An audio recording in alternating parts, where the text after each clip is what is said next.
এই ব্যবসা করে 20 বছর। এই শুধু মুড়ি বিক্রি করেনি, আগে পল্টনে করতাম, বিএনপির নেতারা আমার দোকান খাইয়ে লাইছে, এখন আমি ফুটপাতে করি।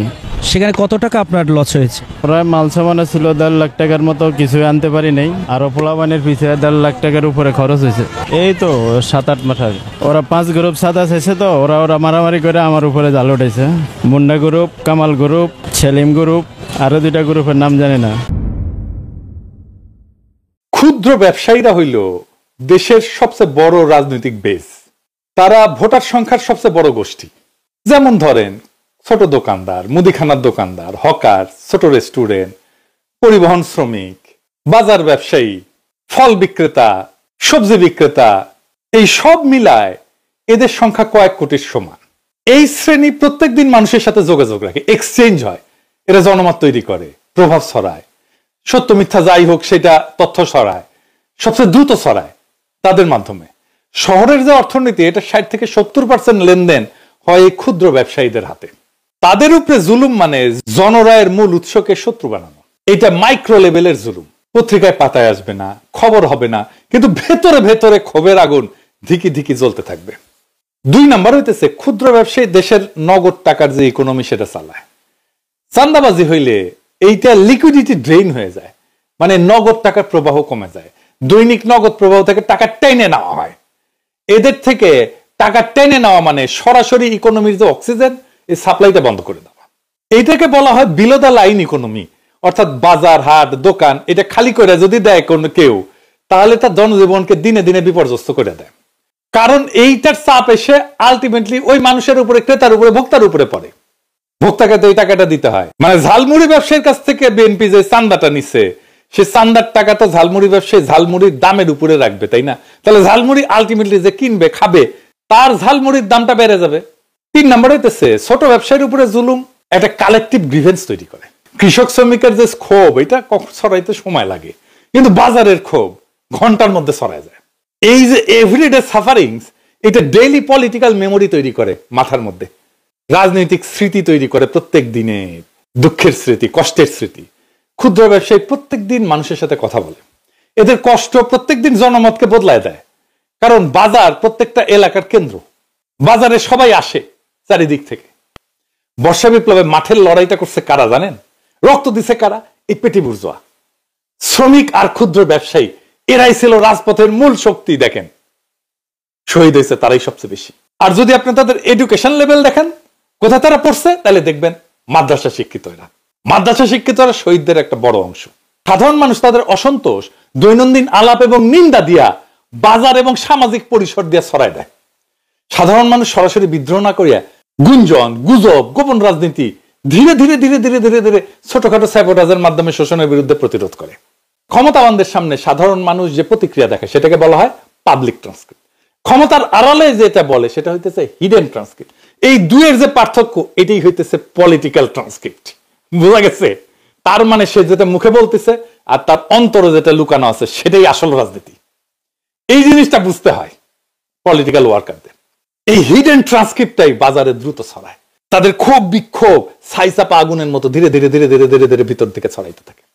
তো স্কট বলতেছে যে যেখানে এই যে ইনফরমাল ইকোনমি, যেটা এই যে বলছি যে এই যে ক্ষুদ্র ব্যবসায়ীরা যে অর্থনীতি চালায়, এবং সেইখানে যদি জুলুম থাকে, তাহলে এই যে পেটি বুর্জোয়া ক্লাস, এরা সবচেয়ে দ্রুত গণক্ষোভকে বহুগুণে বাড়ায় দেয়। ক্ষোভ সবচেয়ে দ্রুত ছড়ায় তাদের মাধ্যমে।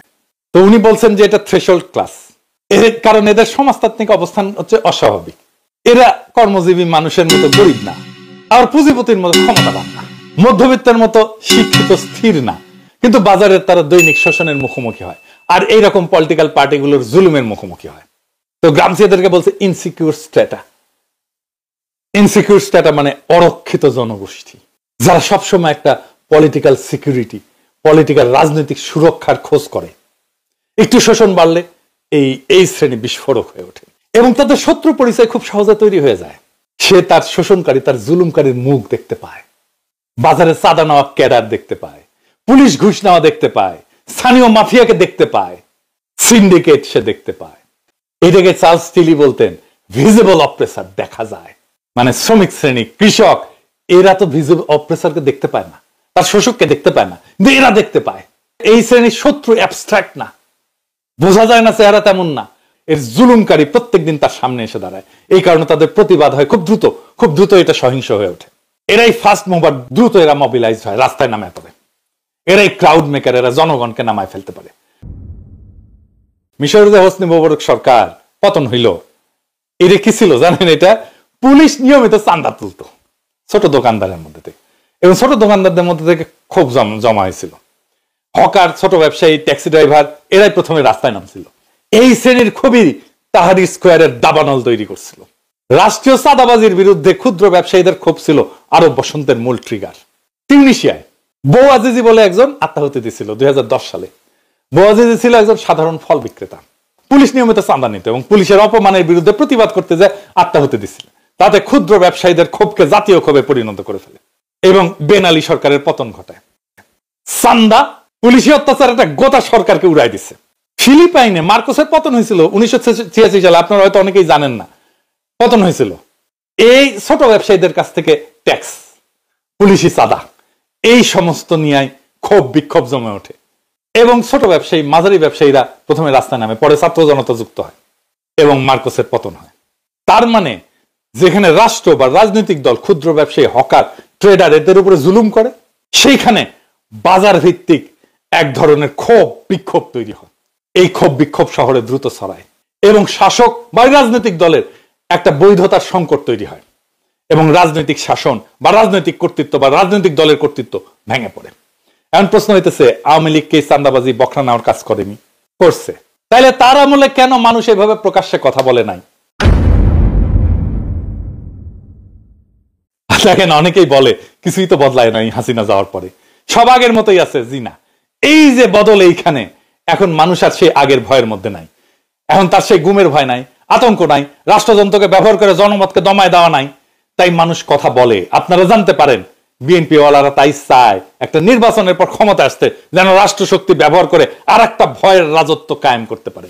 এখন প্রশ্ন হইতেছে, আমরা কি তাদেরকে আবার সেই ভয়ের রাজত্ব কায়েম করতে দেব? প্রশ্ন রেখে গেলাম আপনাদের কাছে। অনেক দল ক্ষমতায় যায় জনবিরোধী কাজ করে, কিন্তু বিএনপি এমন এক বিরল উদাহরণ, যারা ক্ষমতায় আসার আগেই ক্ষমতা লোভী দখলদারদের মতো আচরণ শুরু করে দিচ্ছে। এটাই তাদের সবচেয়ে বড় রাজনৈতিক আত্মঘাতী ভুল। একটা ঝালমুড়িওয়ালার দোকানের উপরে পাঁচটা বিএনপির গ্রুপ ঝাঁপায় পড়ে। ওরা 5 গ্রুপ সাদা চাইছে তো ওরা মারামারি করে আমার উপরে জাল উঠেছে। Munda group, Kamal group, Selim group, আরো 2টা গ্রুপের নাম জানি না।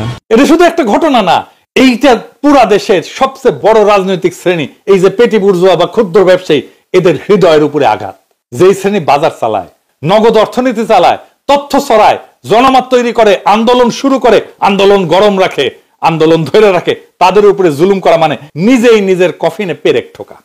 এবং সবচেয়ে ভয়ঙ্কর সত্যটা হচ্ছে, বিএনপি এখনো ক্ষমতায় আসেনি, কিন্তু ক্ষমতায় আসার পথে সবচেয়ে বড় বাধা তারা নিজেরাই তৈরি করছে। ইতিহাস বলে, যেই দল এই ক্ষুদ্র ব্যবসায়ীদের উপরে অত্যাচার করে, তারা কখনোই সমাজের বৈধতা পায় না। কারণ বাজারের ক্ষোভই সবচেয়ে দ্রুত রাজনৈতিক রায় হয়ে যায়। মিশরের মোবারক, তিউনিসিয়ার বেন আলী, পাকিস্তানের MQM, ফিলিপাইনের মার্কোস, এমনকি বাংলাদেশের হাসিনা, তাদের পতনের শুরু হয়েছিল ঠিক এইখান থেকেই। ক্ষুদ্র ব্যবসায়ীর উপরে জুলুম, এটাই পৃথিবীর সবচেয়ে কঠিন রাজনৈতিক সূত্র। বাজারকে শত্রু বানায় কোনো দল ক্ষমতায় আসে না, বাজারকে অপমান করে কোনো দল ক্ষমতায় টিকে থাকতে পারে না। এবং বিএনপি আজ সেই রেড লাইনটা অতিক্রম করে ফেলছে। ক্ষমতায় 7 পাওয়ার আগেই এই জুলুম, এই দখল, এই খাই মনোভাব বিএনপিকে আজকের নয় আগামী দিনের ক্ষমতার পথ থেকে সরাই দিছে। কারণ জনগণ যখন বুঝে যায় এরা ক্ষমতার আগেই এরকম, ক্ষমতায় গেলে না জানি কি করবে, তখন সেই দলের রাজনৈতিক ভবিষ্যৎ একেবারেই শেষ হয়ে যায়। বিএনপি এখনো ক্ষমতায় আসেনি, আর এই ক্ষুদ্র ব্যবসায়ীদের উপরে অত্যাচার তাদের আর কোনোদিনই ক্ষমতায় আসতে দেবে না।